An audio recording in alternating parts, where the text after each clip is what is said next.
अस्सलाम वालेकुम स्टूडेंट। आज हम स्टडी कर रहे हैं कैलकुलस का चैप्टर नंबर 10 मल्टीपल इंटीग्रल। जो लोग हमारे चैनल पे न्यू हैं वो हमारे चैनल को सब्सक्राइब कर लें और बेल आइकन के बटन को प्रेस कर लें, क्योंकि अब हम लेकर आ रहे हैं आप लोगों के लिए chapter number 10 complete with exercise and example. आज हम डिस्कस करेंगे डबल इंटीग्रल क्या होता है, इसको कैसे सॉल्व करते हैं, इस तरह की क्वेश्चन को किस तरह सॉल्व करते हैं, डबल इंटीग्रल की लिमिट्स क्या होती हैं। डेफिनेशन देखें हमारे पास क्या है। हमारे पास फंक्शन है c equal to f of x y be a function of two variable. c क्या हमारे पास एक फंक्शन है ऑफ दो वेरिएबल के ऊपर डिपेंड कर रहा है, variable which is defined and it's bounded in a close region. ये डिफाइन किया गया हमारे पास एक close region x Y plane के ऊपर।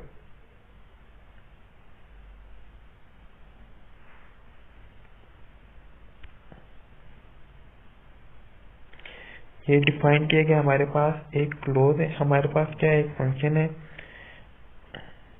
v equal to f of x है।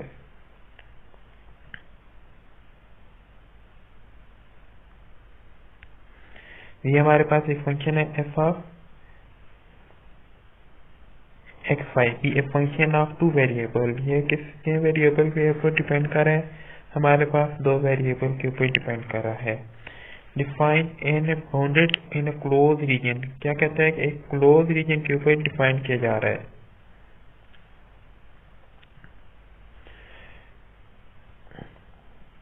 तो यहाँ से हमारे पास D क्या है कि क्लोज रीजन है इन एक्स वाई प्लेन के ऊपर।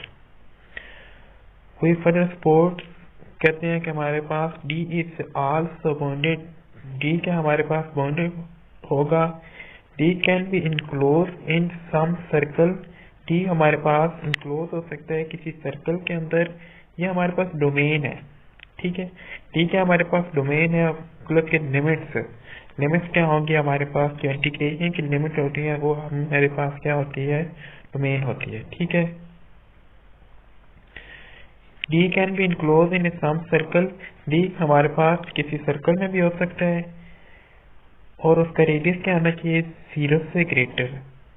सर्कल तब भी होगा जब उसका रेडियस क्या होगा, हमारे पास 0 से ग्रेटर होगा, ठीक है। वैसे अगर रेडियस 0 हो तो कोई सर्कल तो नहीं होता, इसलिए हमारे पास रेडियस क्या होना चाहिए, 0 से ग्रेटर होना चाहिए।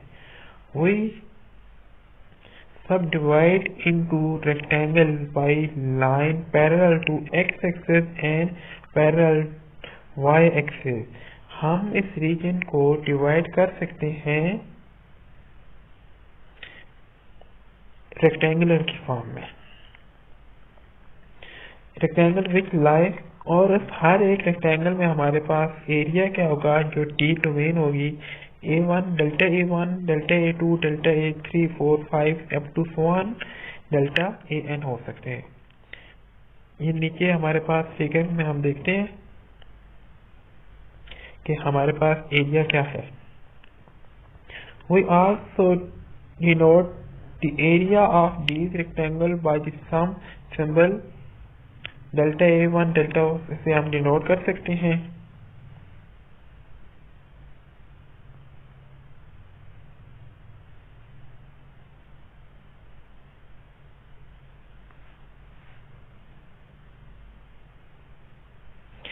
नेक्स्ट देखिए हमारे पास क्या है, हमने एक पॉइंट लिया T I into X I Y आई।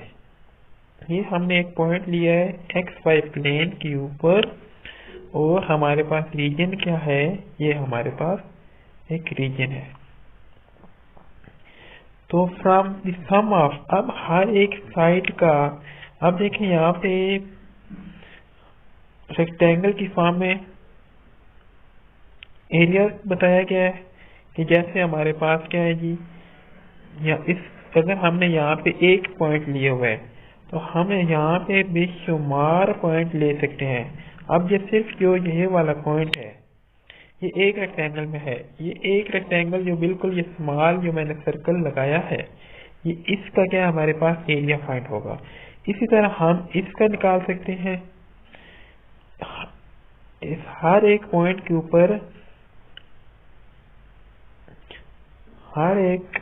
के ऊपर हम एरिया फाइंड कर सकते हैं।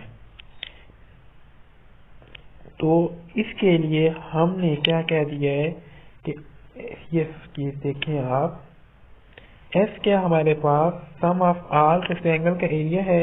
आई यहाँ से हमारे पास कहाँ से वेरी कर रहा है, आई हमारे पास 1 से वेरी कर रहा है, आई हमारे पास 1 से वेरी कर रहा है और n तक जा रहा है। अब जब हमारे पास आई 1 होगा तो हमारे पास फंक्शन क्या होगा, F of x1 y1 delta a1। तो यहाँ से कोई भी हमारे पास रेक्टेंगल होगी, ये जो स्केयर है कोई भी एक स्केयर होगा, किसी भी एक पॉइंट के ऊपर जो स्केयर होगा हमारे पास उसका एरिया फाइंड होगा।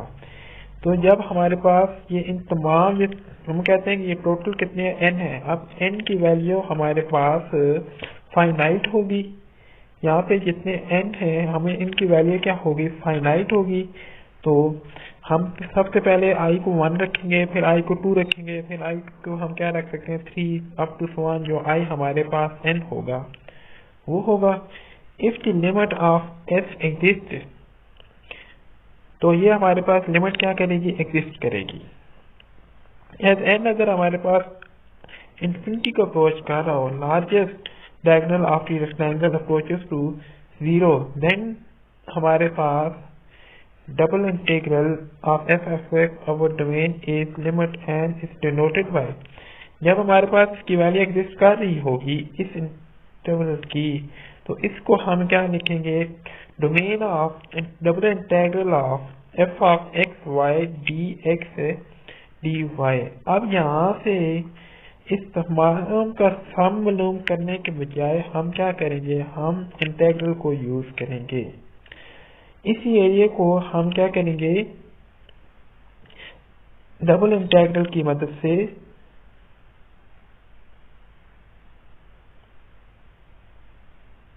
सॉल्व करेंगे। f of x y dx dy,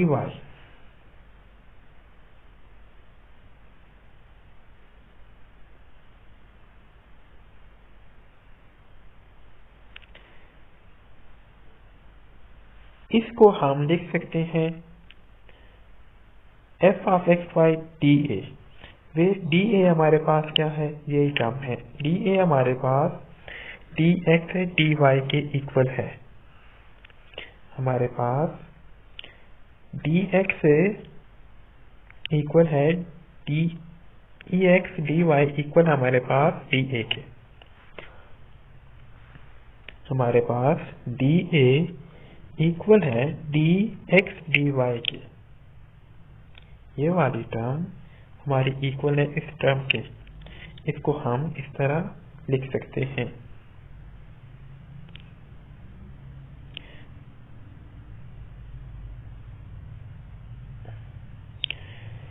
next हमारे पास हम इस इंटीग्रल को डोमेन, ये जो हमारे पास D है, ये हमारे पास क्या है, डोमेन ऑफ इंटीग्रल है। इस D का मतलब है हमारे पास, इस D का मतलब है हमारे पास x की लिमिट, अपर लिमिट और लोअर लिमिट, और y की अपर लिमिट और लोअर लिमिट। तो इस सारी टर्म को हम लिख सकते हैं, ये वाली बात और ये वाली बात दोनों के हैं सेम है। इसको हम इस तरह लिख सकते हैं। अभी मैंने आपको यही बताया था कि ऊपर वाला जो हमने सम फाइंड किया है, ये वाली बात, इसको हम इंटीग्रल की फॉर्म में सॉल्व कर सकते हैं। तो इसको हमने क्या लिख लिया दोबारा, domain of f of x y dA। इसको हमने क्या लिख लिया, domain of f of x y dA। तो dA हमारे पास किसकी इक्वल है,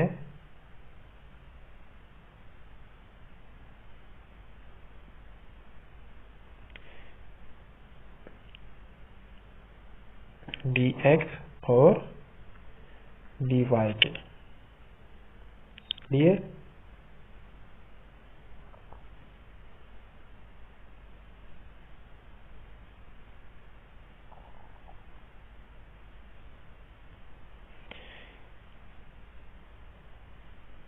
हमने क्या करना है, जी हमारे पास क्या होता है, हमारे पास फंक्शन होता है एफ ऑफ एक्स वाई के ऊपर डिपेंड कर होता है। अब हमने रीजन की वैल्यू फाइंड करनी है। नेक्स्ट देखते हैं हम।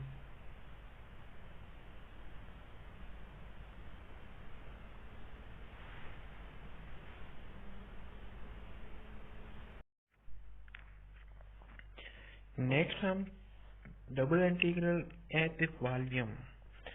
कैसे हम डबल इंटीग्रल की मदद से हम वॉल्यूम कैसे फाइंड कर सकते हैं। इफ हमारे पास F of x Y greater than equal to 0 एक फंक्शन इन डोमेन डी में हमारे पास एक फंक्शन है डोमेन डी में, then each term f i Y i delta a i in equation 1 जो अभी हम 10.1 में स्टडी करके आए हैं, हर एक टर्म जो हमारे पास होगी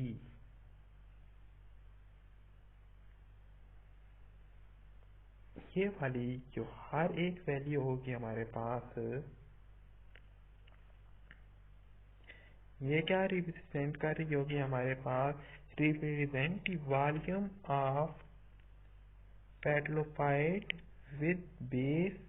उसका एरिया क्या होगा हमारे पास, delta A1 in X Y plane and altitude क्या होगा हमारे पास, F of X I Y I parallel to C axis.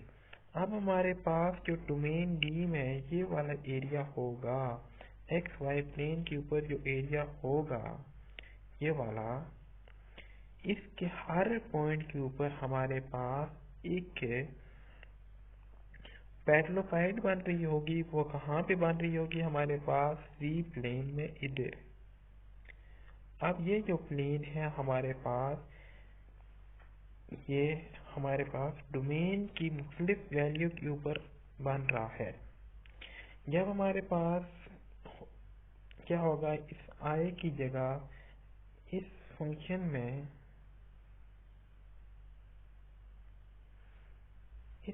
में, जब हमारे पास क्या होगा, हमारे पास एफ आई एक्स आई में जब हमारे पास, फर्ज कर लें हमने पहले क्या पुट किया है, आई को 1 रखे हैं, तो हमारे पास इस पॉइंट में यहाँ से क्या होगा, एक डोमेन पुट कर रहे हैं, तो उसका जो वैल्यू आएगी वो हमारे पास जी प्लेन में आएगी।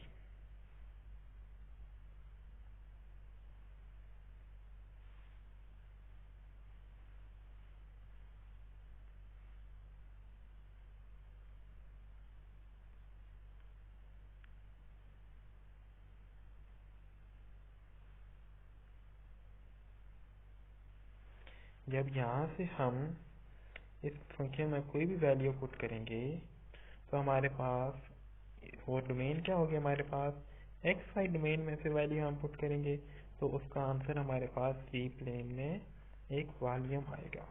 यहाँ से कोई भी पॉइंट आ सकता है, वो हमारा इस प्लेन में कोई भी पॉइंट आ सकता है। इस तरह हमारे पास इसमें n पॉइंट पुट करेंगे तो हमारे पास n की क्या आएंगी, मुख्तलिफ से यहाँ पे प्लेन बन रहे होंगे, वो प्लेन क्या होगा हमारे पास, ये जी प्लेन होगा। The sum of these volume can be considered as a approximate to the volume of the slide below the surface। क्या आ जाएगा हमारे पास, z इक्वल टू, जब हमारे पास इसके ऊपर the sum of these, जब ये वाले मुख्तलिफ पॉइंट, यहाँ से हम मुख्तलिफ पॉइंट को सब्स्टिट्यूट करेंगे, पुट करेंगे, n की मुख्तलिफ वैल्यू जब होंगी हमारे पास, i1 होगा तब हमारे पास कोई पॉइंट होगा, जब i2 होगा तब हमारे पास कोई पॉइंट होगा, i3 होगा, इसी तरह मुख्तलिफ पॉइंट के ऊपर। तो ये हमारे पास एक रिप्रेजेंट क्या कर रहे होंगे, एक सरफेस, ये clear. v equal to f of x y and above the region D in domain xy plane. The double integral then represents the volume of the slide below the graph of v equal to f of x. जो हमारे पास domain होगी वो क्या होगी हमारे पास, वही मैं बात आपको बता चुका हूँ। डोमेन हमारे पास कहाँ से होगी, एक्स और वाई जी प्लेन से। इस सी प्लेन से हमारे पास क्या होगी, डोमेन होगी x Y plane. If f of x y हमारे पास क्या हो, लेस देन 0 हो इन डोमेन डी में, then the double integral is negative of the volume of the slide lying under the region D। कहने का मतलब है कि अगर हमारे पास डोमेन D क्या हो, नेगेटिव हो, तो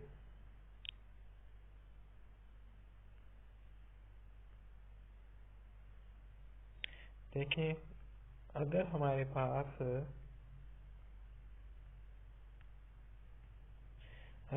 पास इसकी डोमेन कहते हैं कि अगर ये फंक्शन हमारे पास नेगेटिव हो तो double integral is negative of the volume of the solid lying under the reason.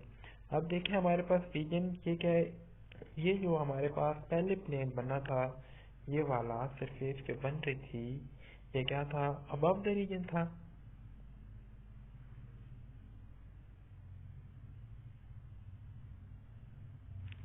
जब हमारे पास ये वाला फंक्शन नेगेटिव होगा तो हमें पता है कि c की वैल्यू नेगेटिव एक्सिस की तरफ इस तरफ से होगी यहाँ पे, तो वो जो रीजन बनेगा हमारे पास वो कहाँ पे बनेगा, बिलो,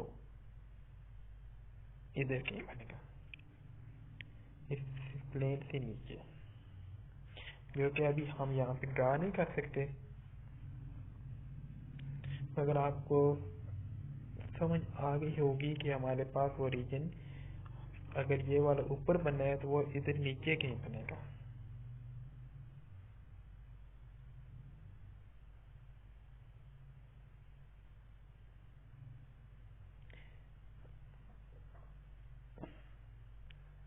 चलिए मैं आप लोगों के लिए मज़ीद क्लियर कर देता हूँ कि वो रीजन हमारा इधर नीचे बन रहा होगा, इधर।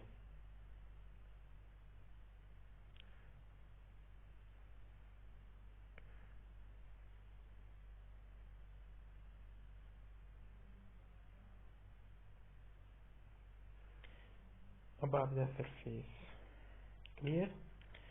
जो लोग हमारे चैनल के ऊपर न्यू हैं वो हमारे चैनल को सब्सक्राइब कर लें और बेल आइकन को प्रेस कर दें, क्योंकि हम आपके लिए लेकर आ रहे हैं chapter 10 complete with topics, example and exercise.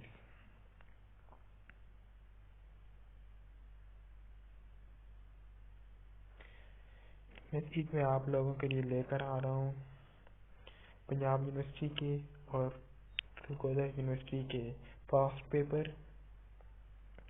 Jin Jin student को पास्ट पेपर चाहिए वो कमेंट में बताएं किस यूनिवर्सिटी के पेपर चाहिए और कौन सा पेपर आपको चाहिए। कमेंट करें और पेपर हासिल करें।